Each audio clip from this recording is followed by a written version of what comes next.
There we go. Stream only got that one. Nobody else. I'm also interested to see Sunflower and Gekian. That's going to be very interesting to me because obviously you still have the same core, right? You think KBG, you think Anran, you think Tata, you think KG. So really good, strong top side here. But it'll be really interesting to see how the bot side plays here now, right? Loss of UU, loss of the ADC rotation, which has really been like pretty. They've rotated a lot of ADCs in and out, so I'll be interested to see how they play. Tata. Okay, so we see Nautilus Xayah pick. We've seen a lot of ban prio on Xayah in previous games. Like I said, I think she's still a fake champion.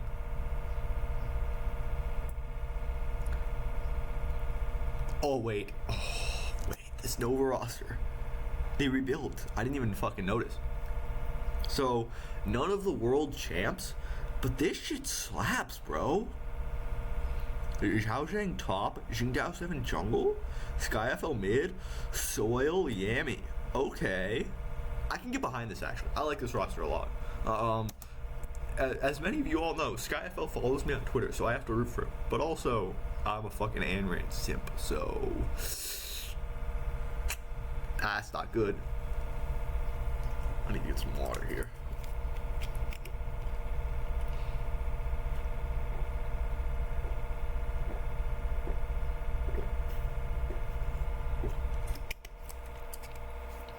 Same coach. I wonder where Labai went.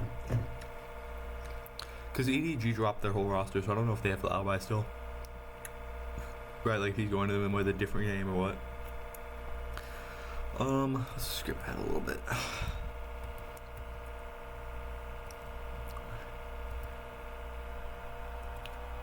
What? We just lose draft here? What? They didn't pick Galio? What the fuck? Okay, so Camille, then they pick what? Okay, so I think this is still in order. So again, Orin Prio has dropped a lot. It seems like Galio or Gragas Prio has also dropped a lot. So interesting to see. So they pivoted away from the Nautilus hard engage, which I like, but like at the same time, I don't like this draft because Camille Nautilus are like in a weird spot where they want to hard engage. Xayah wants the enemy to hard engage onto her, and then these two want to poke. And it's like there's no like deep synergy within the team, right? Like it's hey, what do we have here? We have like one thing going on, and then we have, you know, like there are like three things trying to happen here, right? Because Nautilus, Camille want to go in, and then these two don't really, like they can, but they don't want to, they don't love it, and Xayah definitely doesn't want to. And so like this entire thing is just weird to me. Like I don't also understand why you wouldn't like pick a Jax here and then ban Fiora Camille. Like obviously you can pick Camille if you want, but like pick something that has maybe a little bit better of a lane, and then, you know, try to keep your options open. On the other side, Anran this game is fucking okay. This shit. Whew. So we have. I like this comp a lot. I think the Varus is a little bit out of place. He does not seem like he fits in this composition. Something like a Zeri or even like an Ezreal, I think fits better.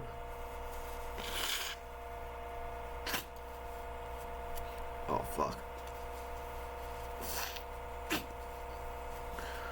My allergies are fucking killing me.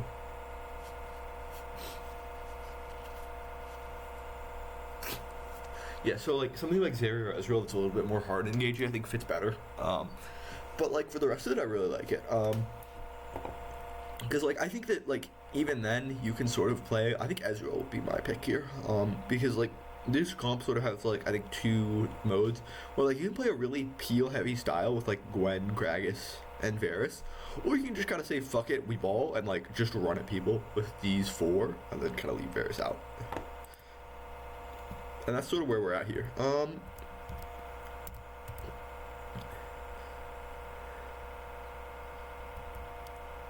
So Yami's the only air quotes world champ left. Obviously, I don't consider Nova the world champions for not having won shit for 3 years, basically. So we'll see how they actually do this year. Obviously, like I said, I think this roster still has the ability to be extremely good. Obviously, they can. Okay, so immediately SkyFL going Red Runes. I also don't like that they're not showing runes, bro. Show runes. Has a zombie ward though. Red Runes does get that deep ward onto the blue. Wait a second. Am I sensing some mischief?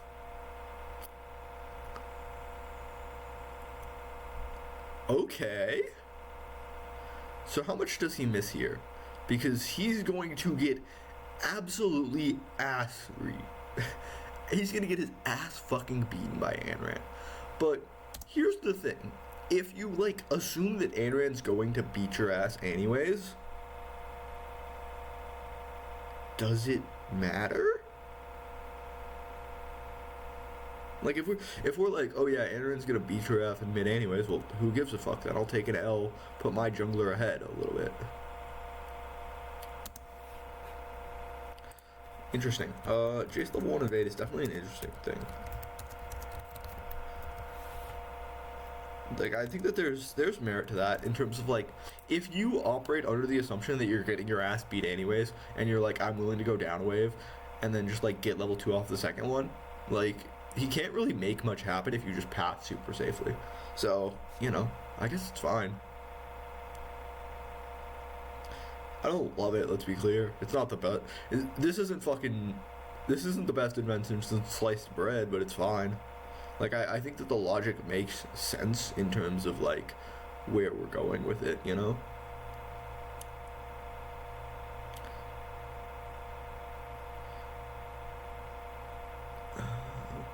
Also, you then get a slow push out because the wave hit your turret. Okay. Okay, I like that.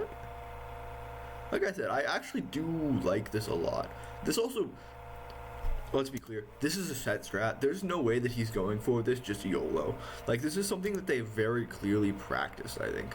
And that makes it infinitely better and makes it have a lot more sense, I think. Because, like, you can kind of tell that they have not, this is not something they've, like, imagined. And then, oh, wait, what?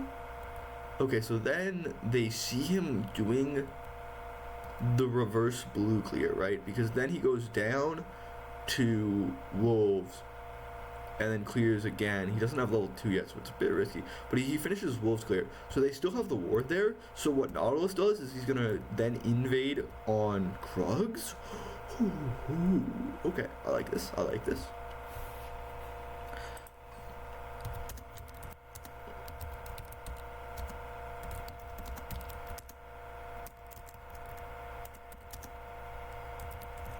This is really good stuff here.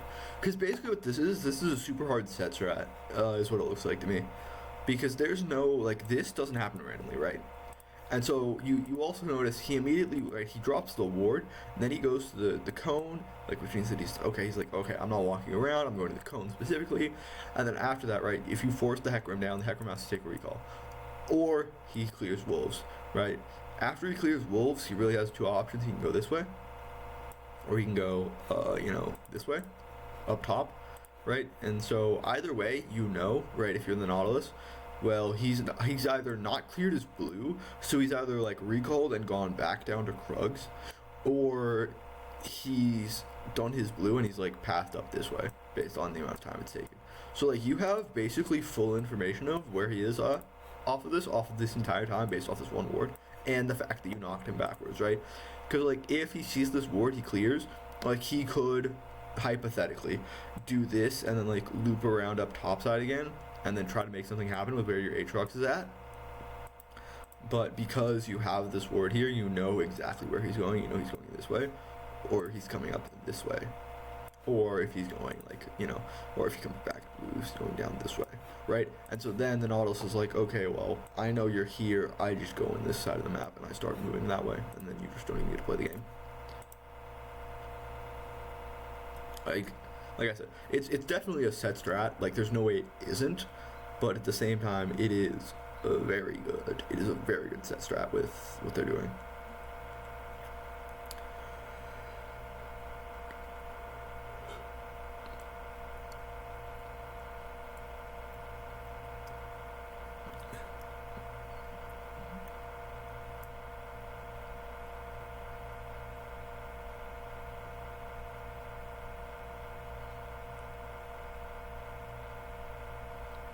Not a fan of comment. We'll see if this Varus is able to do some shit with me that convinces it, but I don't think it's actually that good. Like I said, we'll see though. I think he's probably going AP with the comment then, would be my expectation, because it seems like people have just forgotten that First Strike is still insanely good. Like, I don't understand why people aren't playing First Strike more. I obviously think, like, in this composition, I can understand why maybe the the Jace doesn't take. I can understand why Nautilus doesn't take it. He doesn't have great range. I can understand why Jace doesn't take it if he's like, okay, well, I'm going insanely hard early levels. Like, that is the goal. Oh, fuck. This is a good counter dive.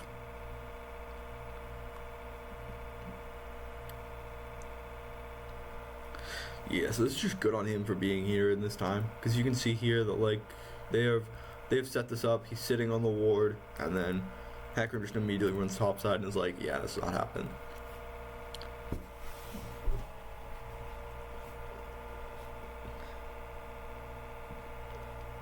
That's the only thing about, like, early invades that I think has negative value, is that, like, if you clear your enemy's jungle camps for them, they have insane time to move on the map. Obviously, you have, like, way better timers, but they have insane amounts of time to just move on the map and, like, make things happen. Don't like lethality boots, still.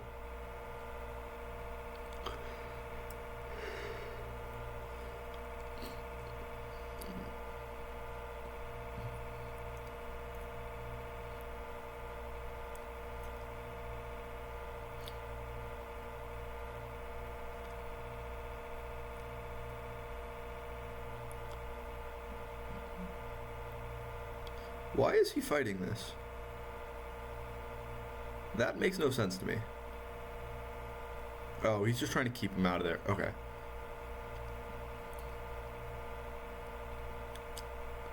So he's fighting there so that, again, when the Nautilus does the wraparound, right, you see here, Nautilus wraps around. He fights just to make sure that there's no, like, way that somebody else sneaks in, basically. Burns flash, but that's fine. It's fine. Like, it's 402. You're not going to have it up for Drake, but you have it up enough in terms of, like, it'll be back up for any sort of major fights except for Drake. No lane swaps super early this game, right? So we talk about they lane swap mid here at 4 minutes. This is pretty standard stuff. We see the other team lane swapping towards top side. We're back to lane swaps top, boys. It's back on the menu. We just watched PC League, and so now we feel like lane swapping again. Like, ah, man, come on. Don't make me do this shit again.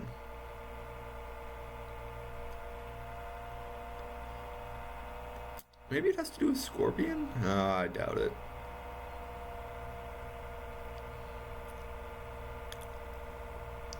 Okay, somebody could give me some logic for Scorpion that I think I might believe, but I don't really believe it in general, because, like, I don't think it's that great just because of Scorpion, but we'll see.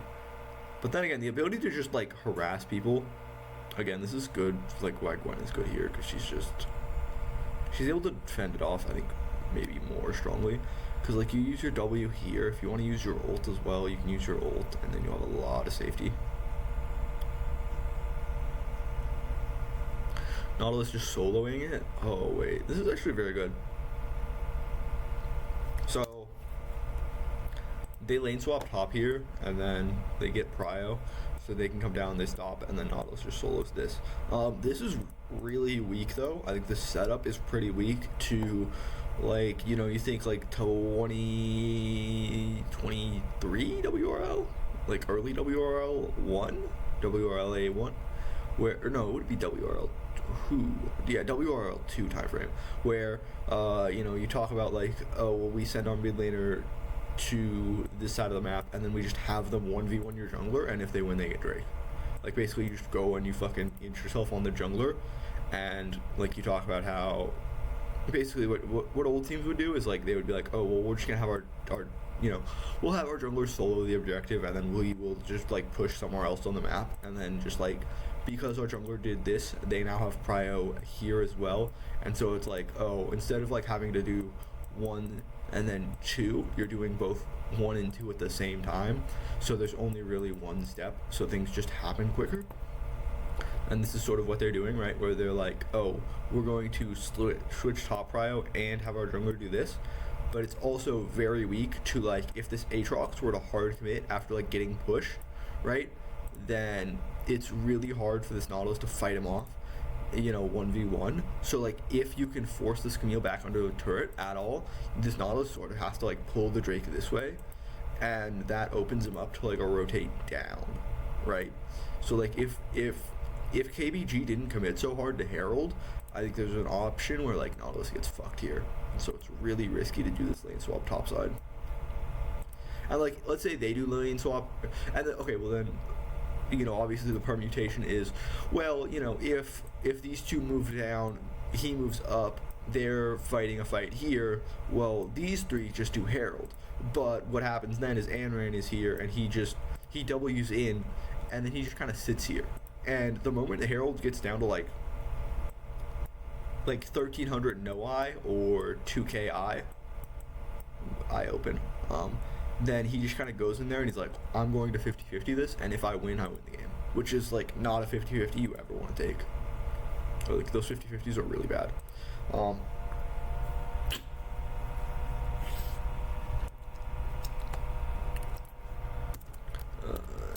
Swap. It's like 430.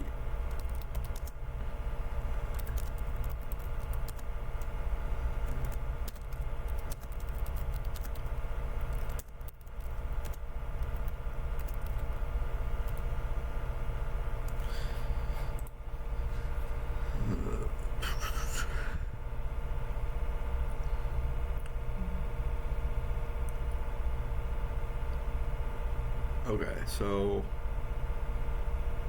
Hecarim gets Herald here.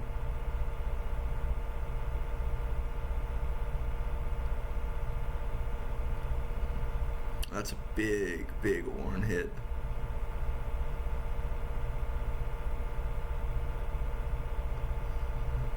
So when we talk about KBG, a lot of the times I like to talk about insanely good macro and really good team fighting, which like are like sort of their like key tenets as a team. We've sort of seen the macro fall off a bit, I feel like, especially near the end of WRLA2. I feel like it was definitely not as strong as it had been. They were not as far ahead as they had been. They're exposed, I think, a lot of times by TE. They sort of like rebounded, especially after like the TE and the Nova losses. They sort of like got their mojo back. But I think that has been like one of the like ideas of the team that has sort of fallen off a little bit, and I think they sort of get exposed here in terms of the macro front by not really dealing with this threat appropriately. And so this is just weird to me in terms of how they do it. I don't love this. And then so what we see here is we see afterwards the team fight, where like this is a 4v5, let's be clear, it's not necessarily a great fight, but I think that this is one that I would take KBG in a lot of the time. But I think that the team of Nova does really well, and Yami specifically here, this 3-man knockup I think changes the course of the team fight. Like I think the 2-man knockup there is huge because KG and Anran are basically the only people that do damage right now. Like Sunflower is doing literally nothing. Cause like, where is he? Like, look at this.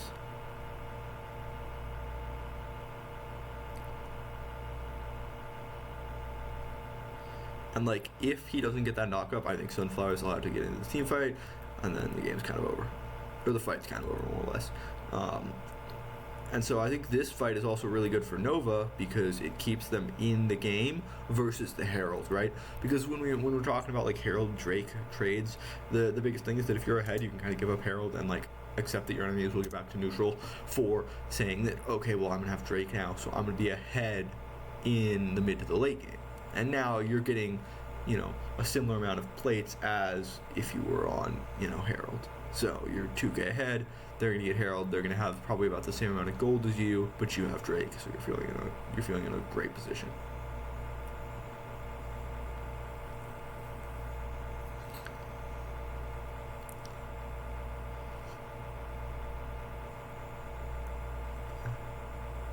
Yeah, Yami in this team fight just did so much work. That ultimate is also really good. It splits the team up, so they're not able to do a normal front to back, and then afterwards, obviously, you can see it's really hard for them to actually continue fighting.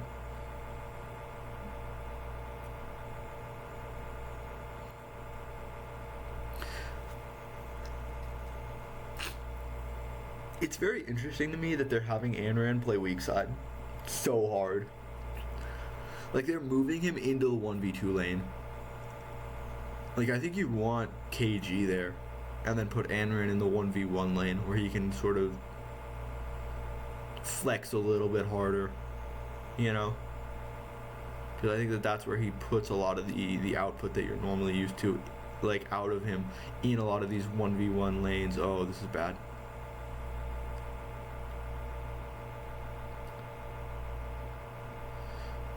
Oh, this is such a bad fight.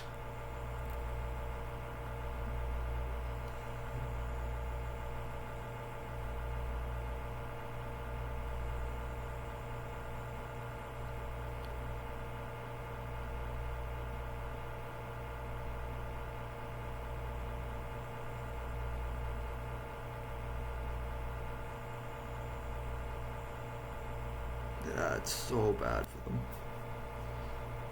Because now they're down 2k, and then it's just like, this game feels unplayable. Also, I would like to see any evidence that Varus can fucking do anything, please. Oh, come on. Dropping aggro? Oh, that's a good knockback. Insanely good knockback there by SkyFL. And then they're both going to take their recalls.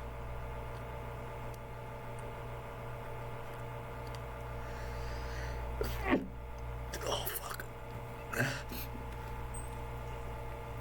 I also am really interested to see how much Shen KBG plays, because I think that Shen is still insanely good, and I think that he has only gotten better over the last couple of patches. By the way, SkyFL 702. That's what I fucking... That's the guy that follows me on Twitter right there, boys. That's the guy.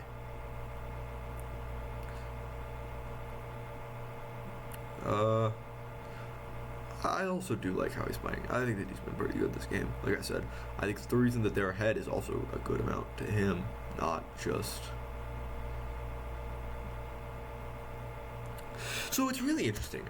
I'll probably have to make a separate video on this topic, but I think that the Scorpion is having more impacts in pro play than people will necessarily think about at first glance, because what they're doing is they're swapping into it and they're putting it to, like, because it's basically an extra minion that, like, allows you to have an insane amount of pressure. And so, like, I think that it's insanely valuable for that reason. No kill.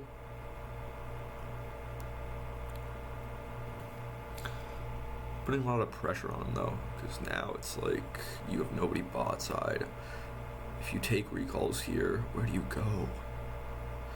Okay, so they're just resetting back to neutral here. There's a lot of pressure topside this game though. Even like in general, all of the fucking topside pressure.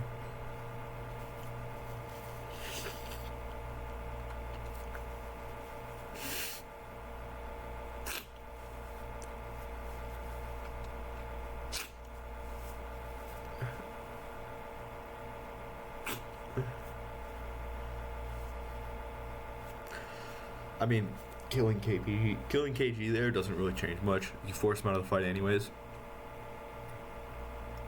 So, yeah. And pops exhaust.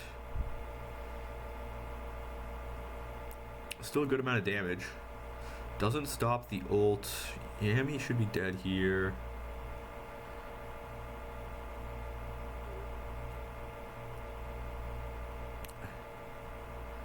Again, I look at, like, these team fights are so bad. These are so sloppy. I hate how KBG is playing this, man. This is so bad.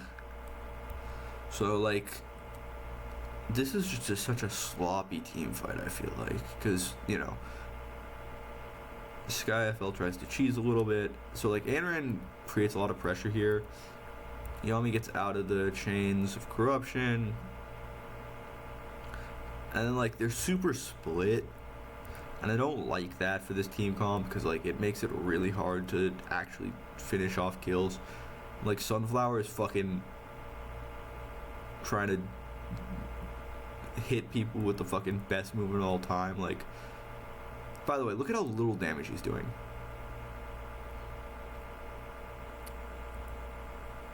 Well, let me see if I can... Like, you see how little damage he's doing with his autos? Like, it's just not... Varus is such a fake champion. I wish people would stop playing him. He's just not good in 90% of these team compositions that people want to play him in. Unless you're playing, like, Varus, Jace, double poke. But, like, nobody's gonna play that.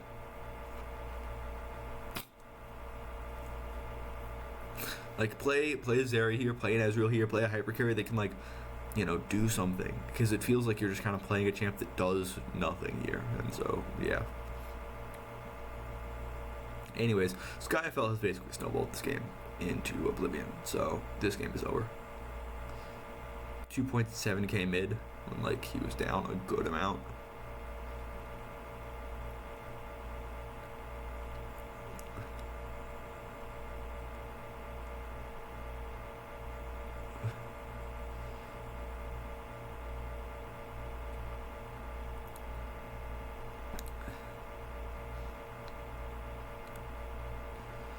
Yeah, this game is 7k now. This game is kind of over. We'll see if there's any sort of continuation here for KBG. I'm going Nashers here. Interesting. Kind of has to give up turret because of the Scorpion.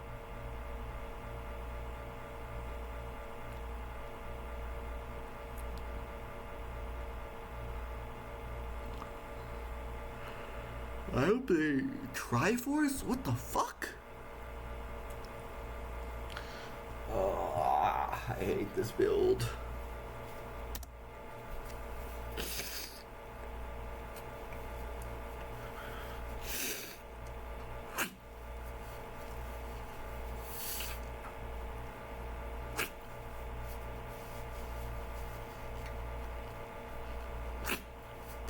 Okay. Let's talk various builds. So, you have a couple of options. You can go full crit, you can go full poke, like lethality, you can go AP. Fuck it, I think you can go like 8 different builds. This is not one of them. This is not a build that is good at all. I don't love Essence Reaver if you're not going full crit, and I don't love Triforce on Varus in general. I don't think it's good. I think that it works for like champs like Corki, because Corki's ultimate is literally Triforce procking. Like, that's it procs Triforce, and that's what it's there for a little bit. You know, obviously his ultimate does fucking good damage. It's like Ezreal Q. Ezreal Q is there to proc Triforce. Like, you know, it's not like the item was designed for him, but like, holy fuck, does it have a really good synergy. And so I don't like this because I feel like Varus, you're what? You're Qing, W, and then E. And all of them have, like, pretty long cooldowns. Not, like, insanely long, but, like, long enough that you're not really going to be able to cycle them that effectively. And I just don't really love how it plays. I think that, like, Triforce BT, maybe, but even then, it's not necessarily great. I think the goal here is probably to get an Essence Reaver Triforce proc on something where, like, he Qs and then he has an Essence Reaver proc and a Triforce proc at the same time, and he does a fuck ton of damage. I don't really like that. I don't think that's a great idea. I don't think it's gonna fucking do much. Like, it's just not it. And he's already barely doing any damage, so, like, I think that something like lethality here is just more valuable. You can't really go lethality at this point, so I think you kind of need to go full crit and just sort of be utility a little bit, which sucks, but I think it's probably your best option here. I don't know. We will see if this champ is any fucking good at all.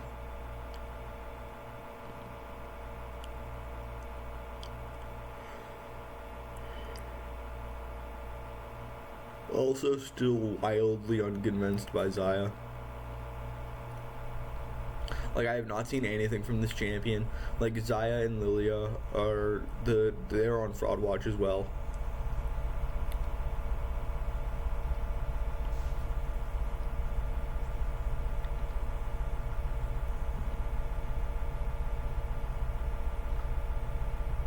So they know they're on Baron right now. They just got off of it though.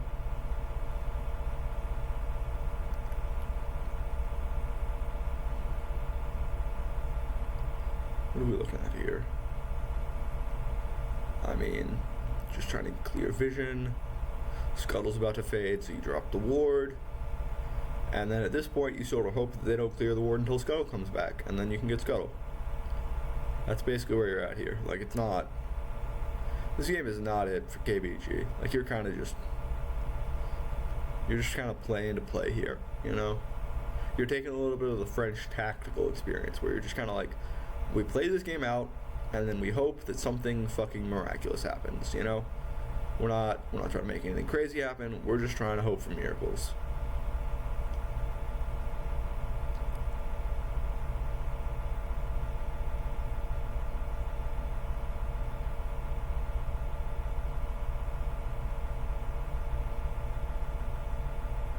But yeah, look at how fucking little damage that does. Like, come on, this shit isn't fake. It's just fake as fuck.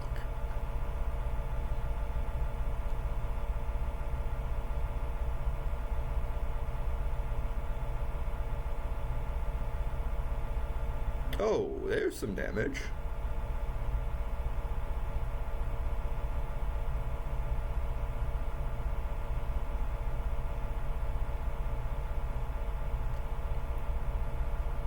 I'm gonna say 16 minutes. That's when I think this game's gonna end.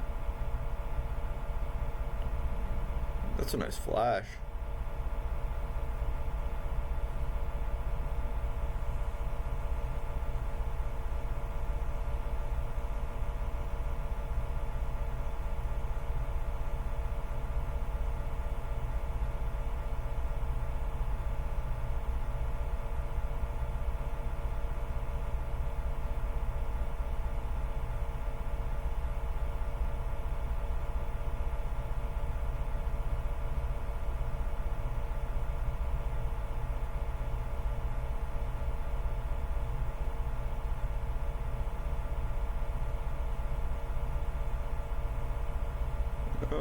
Yeah, I don't know. There's not much that KBG can do here. This game is, like I said, it's just kind of over.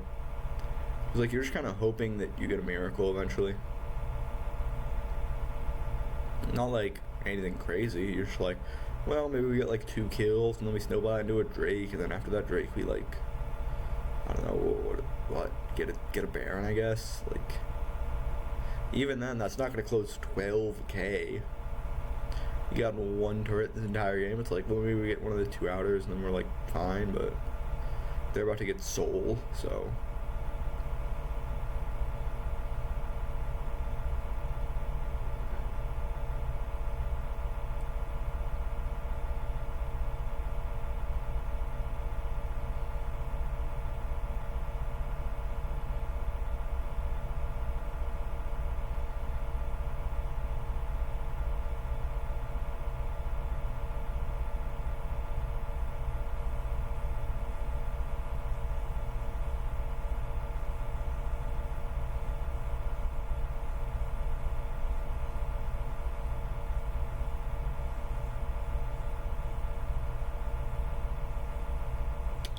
I'm 2xing this. This is like exactly like the other game where it's like I got nothing here. I'm trying to think of something inspirational to say, and it's like I got fuck all. What are we looking at? I mean, Elder in a minute. I guess you're playing for that, but I don't even know if you can get that, to be honest. Kind of hoping for a miracle. After, like, oh yeah, we get Elder. It's a fucking miracle steal. Like, okay, I guess.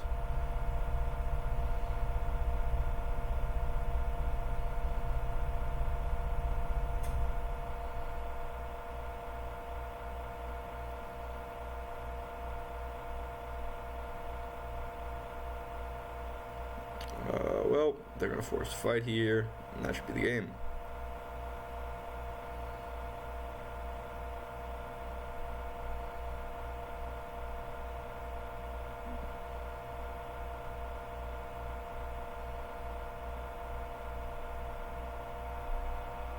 Yeah. Okay. Well, that was certainly a game of Wild Rift of all time. I think that, like I said, I really liked the Nova set strats early, and I think that sort of got him. Right? I basically said, okay, we're winning this now. The question is now, can you win the game without having a early lead or like a set strat like that, where like you have basically everything go right for you? Game 2.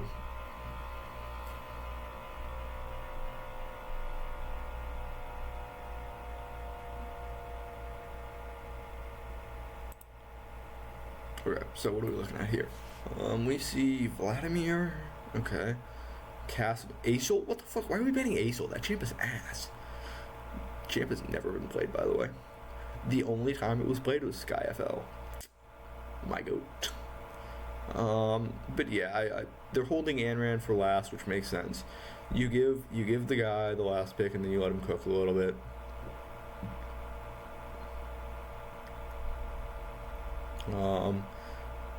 Charging, going that. Okay. No jungle pick. So they're holding Jingdao's 7 counter pick. And then they do take the. Okay, so they're taking the Shen. Okay. Okay. Zoe. Yeah, this is okay, so they take Vlad, they respond with Hecarim Xayah, which is the dumbest. Xayah's on Fraud Watch. That's what I'm gonna say. You know what? Fuck this. I'm making a Fraud Watch tab. Fraud Watch. Bic. 01. Xayah. I'll put Lilia in there as well.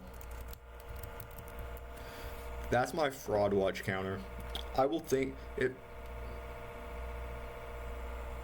Is there anything else that fucking Ancient Coin? Ancient Coin is always on Fraud Watch. This shit's never getting off of Fraud Watch. Let's be real. That shit's always been fake. Oh, Varus. Can't forget about Varus. Varus is so important. We have to have Varus on Fraud Watch.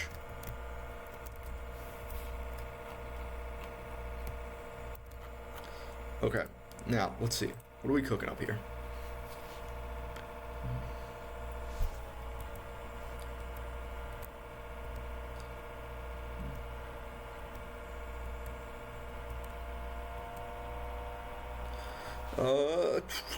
Phase rush. Nothing interesting happening here. That's what I like to see. The simple stuff. Just a normal early game setup. We have rewards outside of Red Pit, so he knows that his Raptors is rewarded. This might be a skip Raptors, go red buff, and then Krugs into a topside gank, and then go get like Scuttle Raptors, try to fucking make some shit happen. Oof. That's a bad start. Ezreal just fucking. What did he start? Q then, I assume? Oh, he commits to the Q start so they know they can just run him down a little bit. He's also trying to protect the Zaya. So he just has to eat all that damage and then take the recall.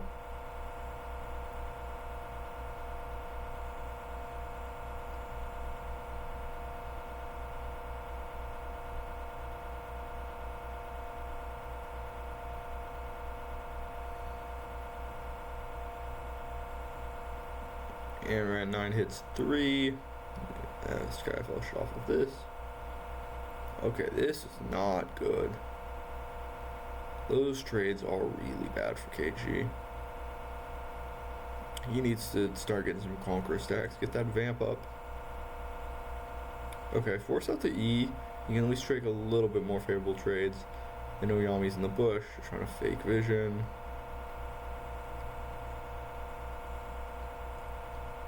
Trying to stop the buy. Doesn't look like it went through.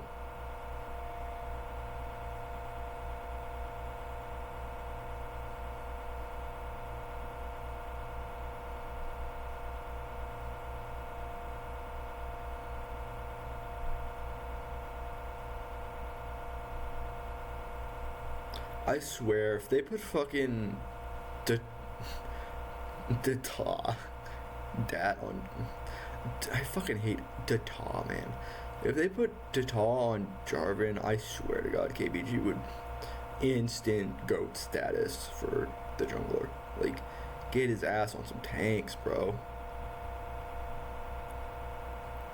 Geki and trying to just stop the pushing, I guess. Sunflower sticks the recall. I don't know about that. Okay, he still gets it. No gank. So, just making sure.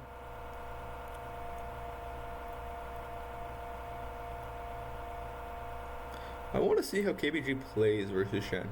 Because I've maintained that I think if you just don't trade as hard as you normally do, or like if you do, you just make sure that you're smart about it, I think you can just beat that champ outright.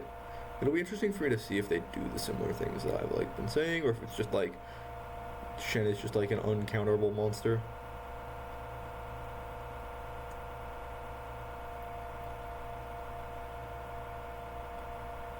So he's just gonna try to grab his raptors, it looks like. I don't know if he got him. It's hard to tell if they even spawned. No, he just leaves. Gekian's not impressed me so far. Like, he's looked okay. He's serviceable, but he's no like...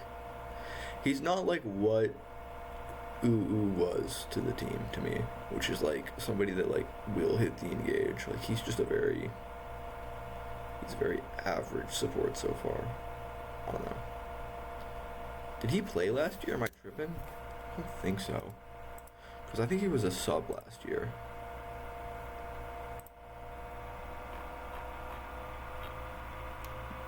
Yeah, Xiaoma. Oh, who the fuck was Gekian playing for? I know he was playing for some team. I remember his name. Okay, what are we looking at here?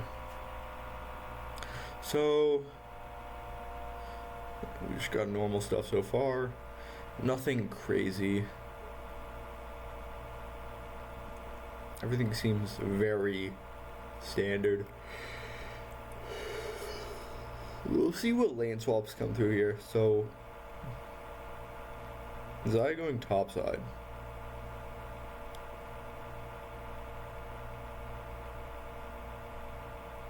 It's really interesting that this is like twice in a row now. It's a very patternistic, I guess would be the word, of red side sending red side swapping top.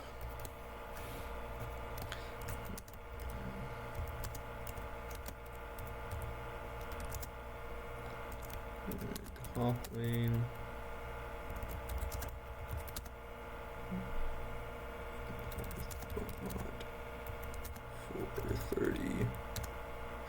So it seems like you can pull off both strategies on blue and red side, but I think that on blue side, for it to work, you definitely need to have an insane amount of push. Because like I'm sort of entering my mind palace, right? Recalling game 1, Weibo. Who the fuck did they play? Weibo. It wasn't WHG. Who the fuck was it? TT, right? You think Weibo TT, Thunder Talk really like pushing hard with that Draven on the blue side, getting a lot of prio, and then moving that into that top lane swap, right? Versus it seems a lot more natural for these teams to do on the red side. So that's an immediate standout to me on like, why are we not swapping? Why not swap? Okay, like, why do blue swaps look so different?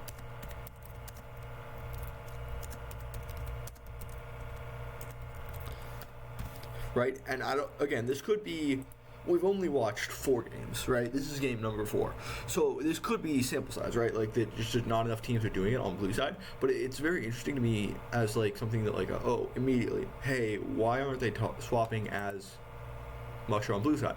Or like, are they swapping and they're just like, because like it seems like blue side is leaving more traditional.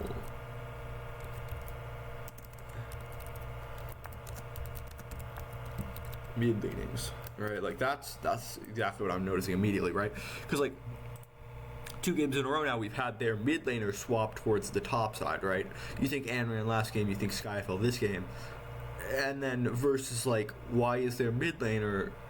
Why is their ADC going mid, right? Like, where in the flow chart does it dictate that you should swap your mid laner top here? And why are you doing so if you don't have that flow chart mapped out, right? Like, why would you want this matchup specifically, especially in the 2v2 versus the 1v2? So that's like immediate things that I need to figure out in terms of like, what exactly is going on here? And it might be like a scrim bubble thing, right? Like, we don't know for sure, but it's hard to tell.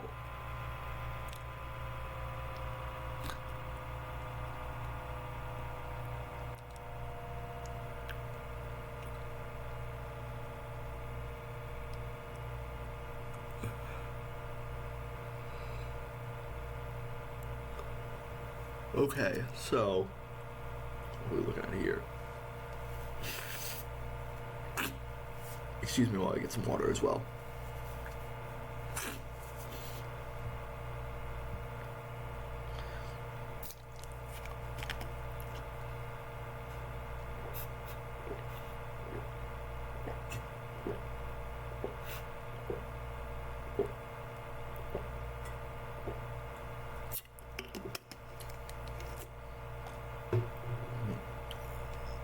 Okay, so seeing. Okay, so it looks like they're trying to proposition so that it's not double objective, right? Because you can see here, he starts bot, and then they see them on Herald, so he moves up. So he's trying to match super hard because he doesn't want the Shen to do double him by doing some sort of like, oh hey, well what the Shen's gonna do is he's gonna do the other objective and then ult to you. So he just wants to have them both on the same fight, and then afterwards they can sort of do the the other objective as another team fight. Okay, so trading Herald for Drake, but you can see here again, well, this is exactly what I talked about in the previous game, right? Where the adjustment you make to not having your bot lane with you when you do the Drake and the Herald is to send it as a 2v2, right? Because like now you're fighting this and they can't really get out of this pit super effectively, and so they're forced to burn things that they may not normally want to burn. And so there's a lot of you can force a lot of fights there that are really uncomfortable. That's what that is, Soil's dead. Stops the Shen ultimate as well, which is very big. And now they only need one more ish 2400. Remember, that is your magic number for mid turret, in terms of getting it down with the Herald. Yeah, so they're probably going for mid then. Okay, they will get the mid turret with the Herald.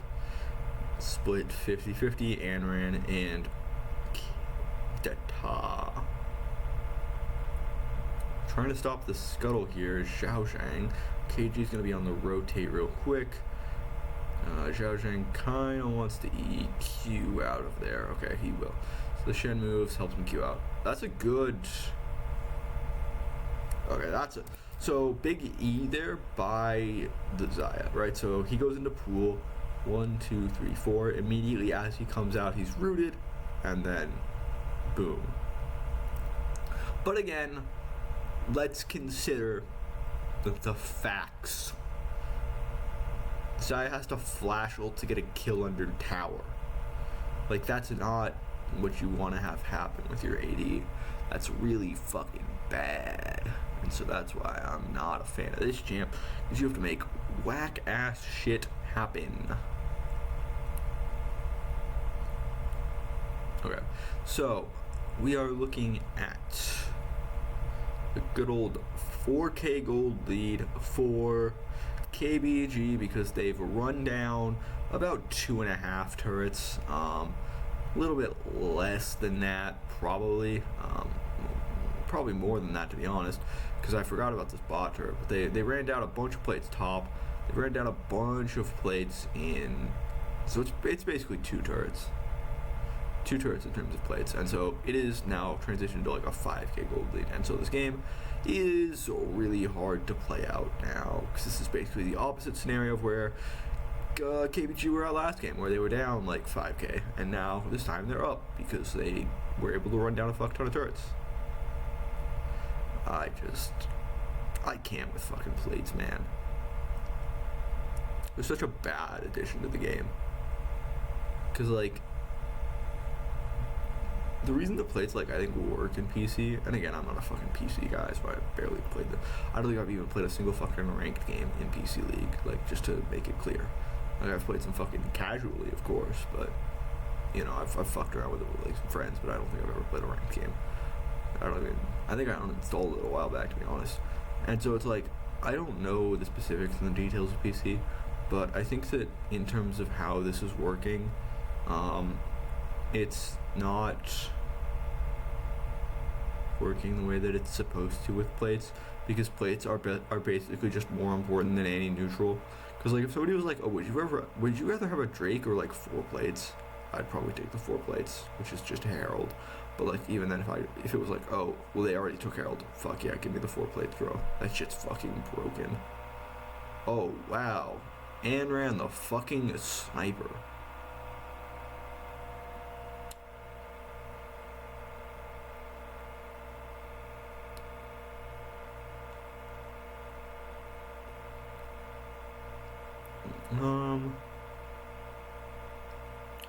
What we're looking at here. This is all normal shit so far. Nothing crazy's happened. Like, this is just, again, good fundamentals. This is what I'm talking about when I'm like, oh, KBG have a really good macro. This is basically what I imagine. You know, like, just these, like, really slow-paced games. It's not a lot of this, like, oh, let's get 80 billion kills. Let's fucking... You know, let's fucking run at people down. But it's more like the slow-paced game where it's like this. As I say that, they just fucking run people down.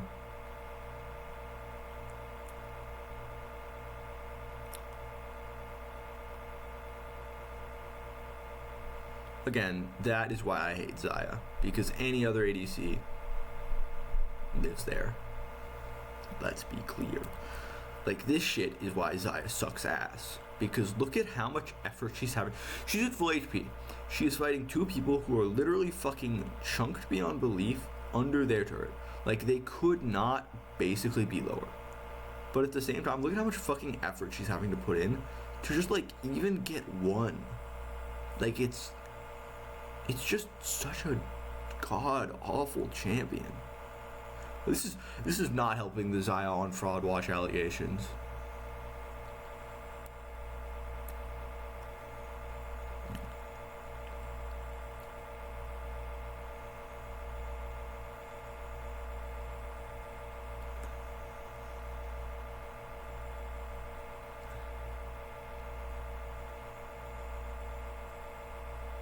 Okay. Yeah. I don't know. This fight is just a very good fight. Like it's good fighting, team fighting. It's a bit rough because like Data and Sunflower kind of int themselves under turret, but again, it's Zaya, so like she has to int herself under a turret. And that's really about it. That's it. They do get Drake, so 1-1. I also find it really interesting how the guy who is building the same fucking shit as last season has the best looking Hecarim, because it's almost like Triforce is not that good, which I am like convinced of, by the way. I don't think that item is that great.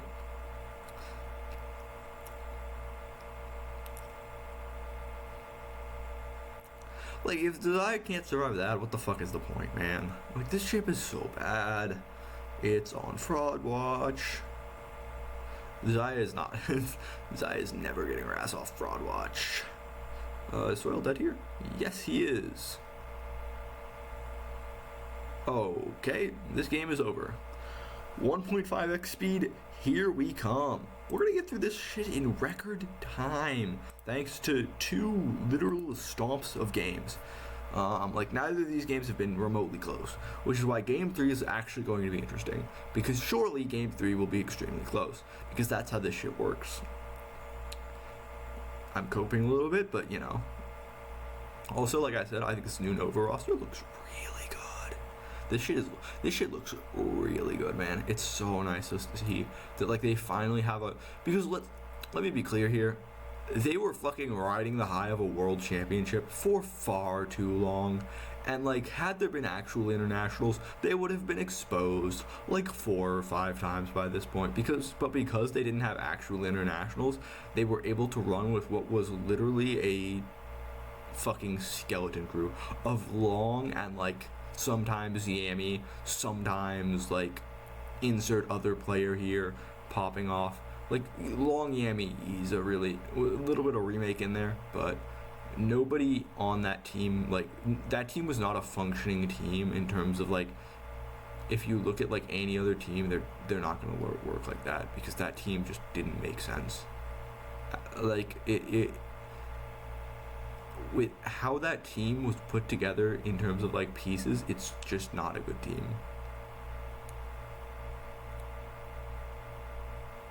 Because, like, Long is very good, let's be clear. No one else on that team was doing anything. Yami had, like, the moments. He, like, had some strats, it looked like, and he had some ideas, but at the same time, 90% of the time, it was just Long and friends, or Yami and friends, and they never got on the same page. And so I think that this sort of retooling of the roster is, like, coming at a great time, because, you know, the scene's basically dead, and so fuck it. All of the players are cheap as fuck, probably. So you might as well make a good roster and then just hope that the scene basically moneyball it a little bit, you know? Fucking play with house money here, because it's like, I'd bet all hell that all of these players were cheap as fuck. I know I'm pretty sure Xingdao was on EDG, right? And so he's definitely cheap. Sky FL was definitely not expensive.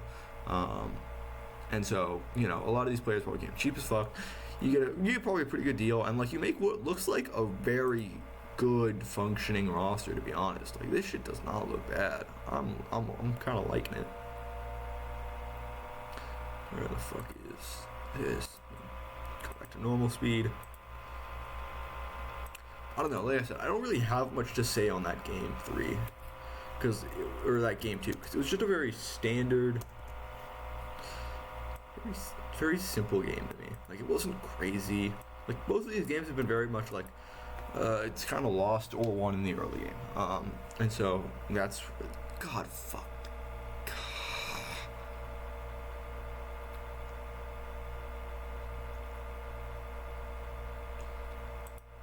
Okay.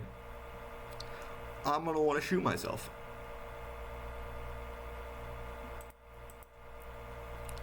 So, what do we have here? We have Evelyn, Camille, nothing interesting in terms of bans here, really.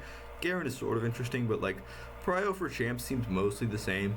Renekton seems really high prio. Vladimir, though, like I said, I'm not seeing it from Vladimir. I understand where he can be like that guy, though, and like last game was really kind of rough. Vladimir, Hecarim, so they've got a pretty good 1-2 here.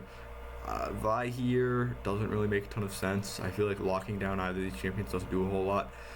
And then they pick Xayah, so like now this comp is just entirely disjointed. And then like Anran gets an Asol plus a Galio.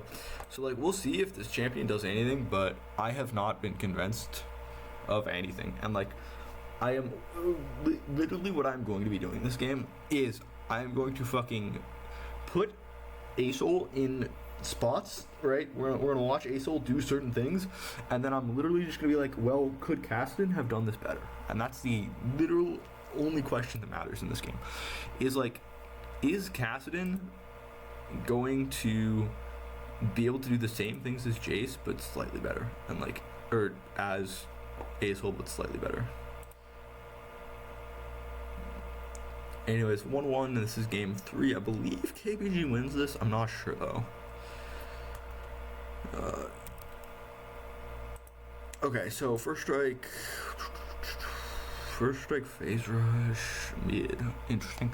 Also, Renekton not going empowerment here. He does hate women. No female empowerment for Renekton. Oh god, that shit's so ratty. I hate that Aatrox can do that. It's such a rat shit, man. Okay, KG, what is he doing here? Just getting this. I feel like the empowerment, like, trades are just so good. It feels so bad not to take it on Renekton.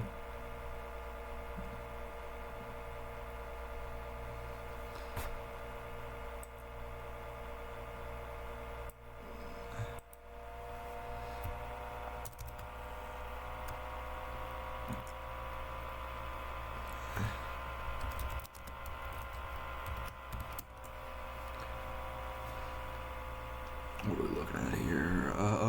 Red started to start both the junglers, so Vi's gonna be pathing top. Hecarim pathing bot here.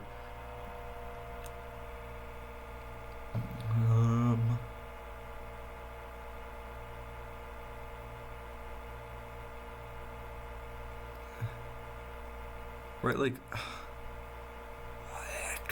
I hate it. I hate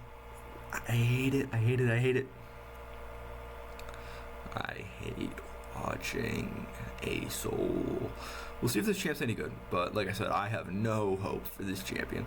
I am of the opinion that he is going to be, and forever will be, complete and utter dog.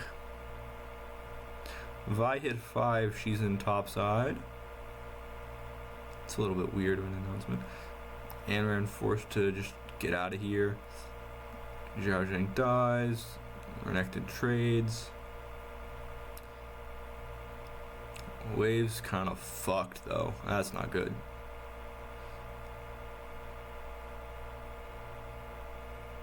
Anran's just gonna take this.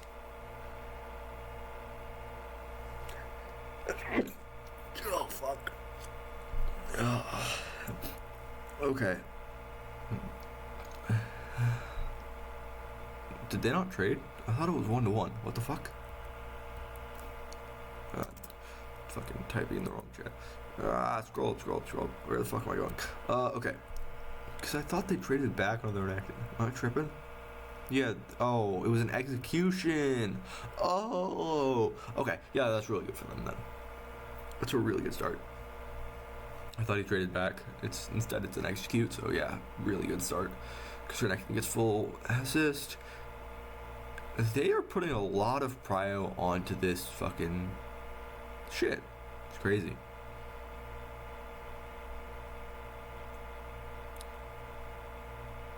KG forced flash. This is going to be a big stack for Zhao Zhang in terms of stacking wave. Oh, fuck.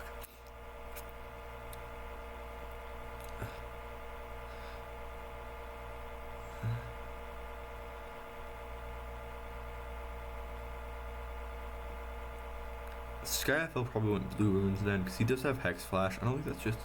He might take it to the secondary. I don't really know.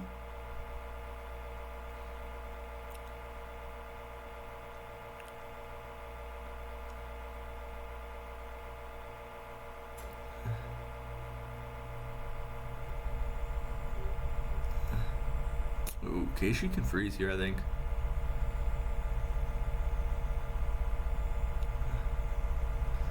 Okay, so they're gonna hard shove here, probably lane swap, maybe? I mean, you probably take a recall here, right? I feel like you have to. I guess not.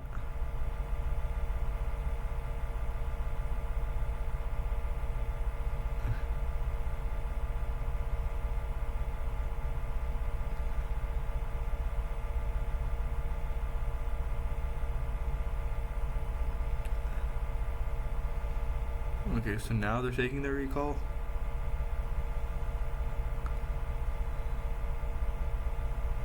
Anran going Rylize first. Okay, so he's not going to do anything for the rest of the game. I can ignore him. Who's going to carry that? Probably the Xayah, I guess. Maybe the Vi does something. We'll see.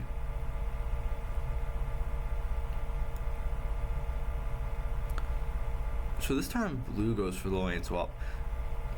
See, this is what I don't understand. There seems to be zero logic between why you're going for lane swaps mid versus why you're going for lane swaps top. Because it changes literally nothing, right? Because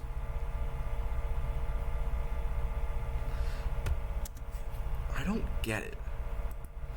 Like, lane swapping mid versus top seems to make zero difference. And this is like, this is where the confusion for me comes in. Because if you lane swap top, you have prio, you're going to go Herald. If you lane swap mid and you have prio, you have two options. And even if you're the second, like, you have the option to go Drake. Like, you have multiple options. Even if you lose, you can just try to, like, wall them. And, like, you should be second to the objective. Like, you might not have the greatest fight, but, like, you can be second. And so I don't really understand why they're going... Hold on, let me see if I can fix this a little bit. Ooh, that looks better. I didn't even realize I could do this. Okay, so I didn't even realize, like, it doesn't make sense why they're going this way. Because, like, now they just have to walk further, right? Like, what the fuck? Okay.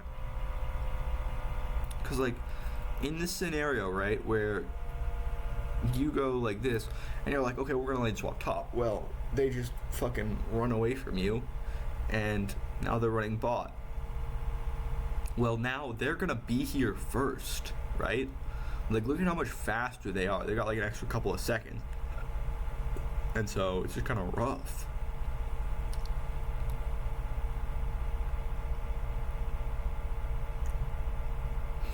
And they only sort of really get out because they're fucking lucky, to be honest.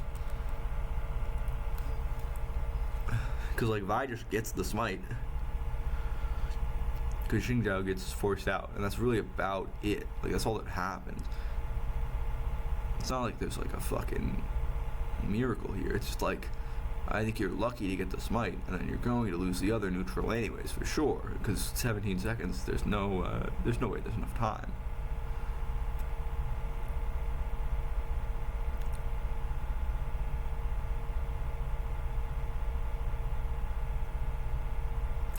I guess they have time. Why are they not doing it? Okay, so they're just gonna wait? Okay. We're just gonna team fight again. Fuck it. And Xiaoshang just decides that he doesn't want to win this. This makes no fucking sense because there's no way you ever have spacing on. How close is this? Let me fucking.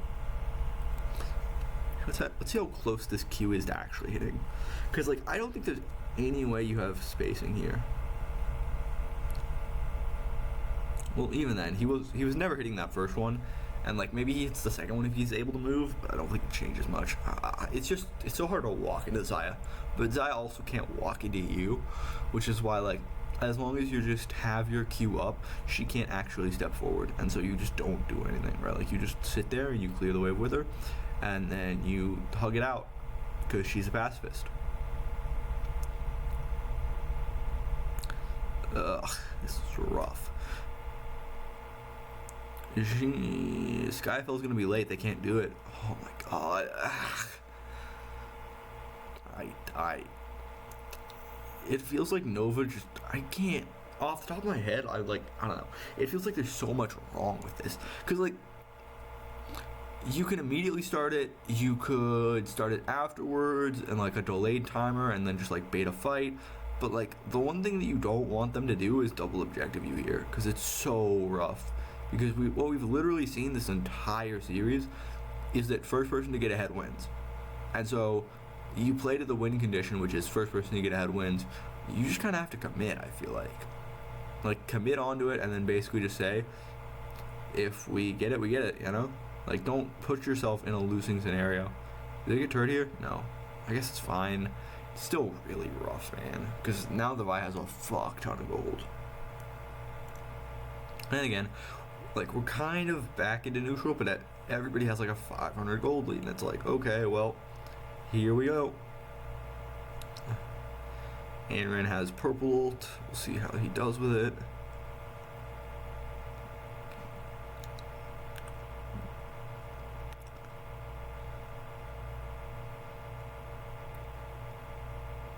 Okay, could Cassidy do that? I will say probably no. I don't think that Cassidy would get that kill there. That's a fair ASOL victory. Zai should get that turret.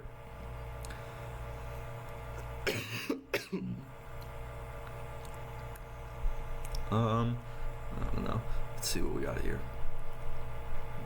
Drake in a minute-ish. Let's go again. Infinity Orb second.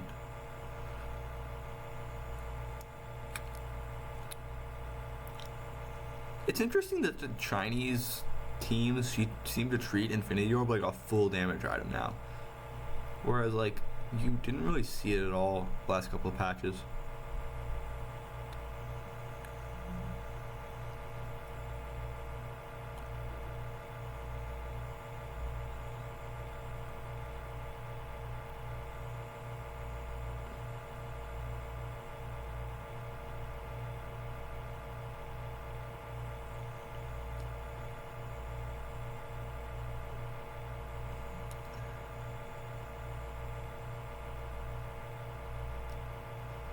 I'd love to see how many stacks of Stardust Aaron has, because that changes my opinion of how well he's playing the champion drastically.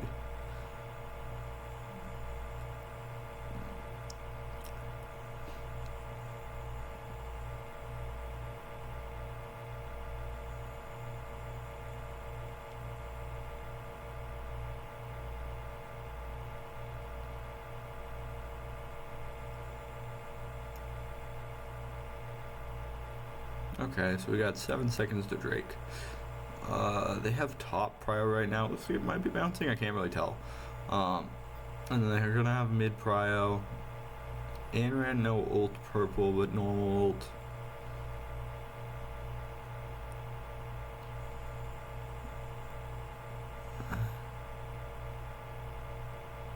Does Cassidy die there? Nah, probably not, to be honest.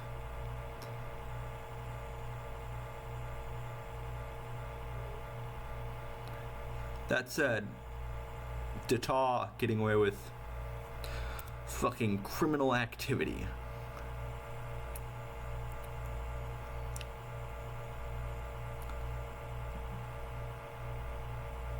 Because they kill the Hecarim first, and so they just get the Drake for free. I love it when my jungler dies first.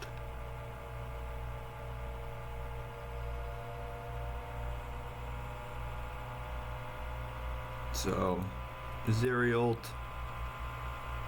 gets out, grabs blue buff, just continues to auto. Like, this is just a really good fight for Nova.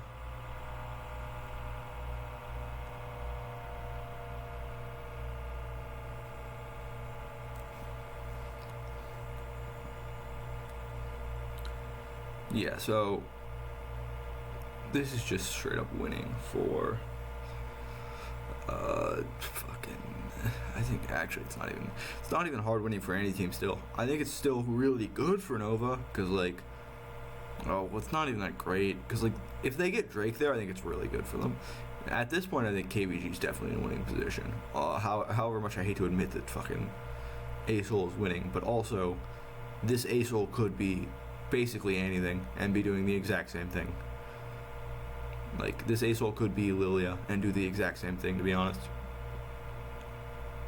Like, I can't wait to get into more arguments about how great this fucking champ is when it's fucking awful and has no, like, ability to do anything. And then people are just scared of, like, what it can be if it gets to, like, 8 minutes, like, 25 minutes in a game, but it's not even ever going to get there.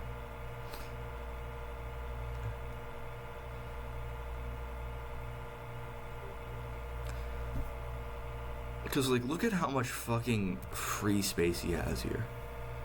Like, this shit is not okay, man. Like, if any other ADC had this much free space, or, like, any other champion had this much free space, they'd be like, oh, yeah, it's normal that that champion gets, like, fucking 3 kills. Because, like, look at this. He's just fucking sitting here. And, like there is zero pressure on either of their carries. Like, this is not fucking Ace-Hole being good. This is Nova just not fucking executing properly. Because they just get, like, Yami just uses ult for some reason.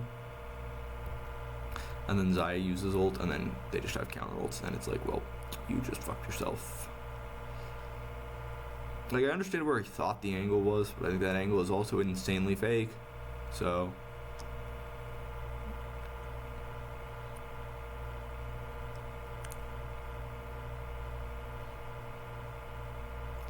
okay, well, now they get Baron.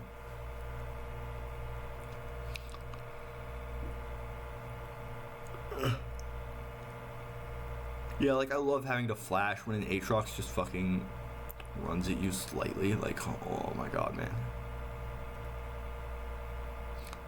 Well, this game is over. I think that just having Baron makes this insanely hard to actually play out. Interesting. Sunder from the top.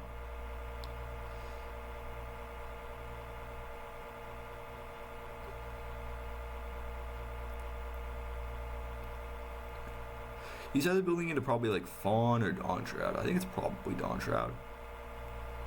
We will see though. So it's Fawn actually. Interesting.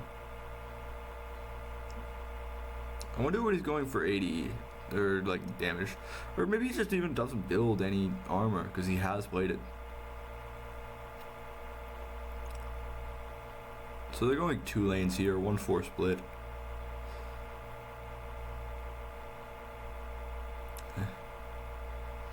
Nah, there's no way.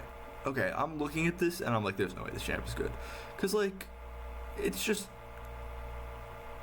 it's like when people fucking sit in Meteor for 15 seconds and then they're surprised when they die. Like, I guess the E is actually very good. I like the E, because the E has great space control, but the rest of his kit is so fucking awful. Like, his ult is also very good. Like, his E and his ult I think are pretty good, but the rest of his kit does nothing, man. Because, like, you can kite around his Q so hard, I feel like. And his W doesn't actually have that much value to me.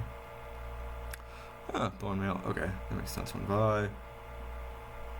Xayah going for the...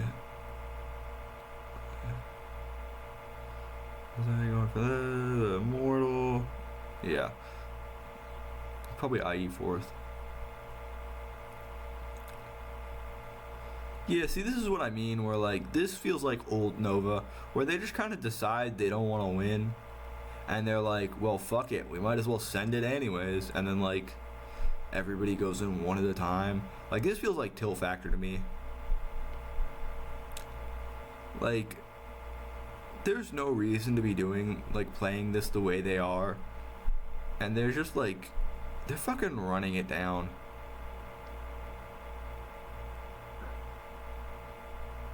I don't know, man. It's like, it looks so bad.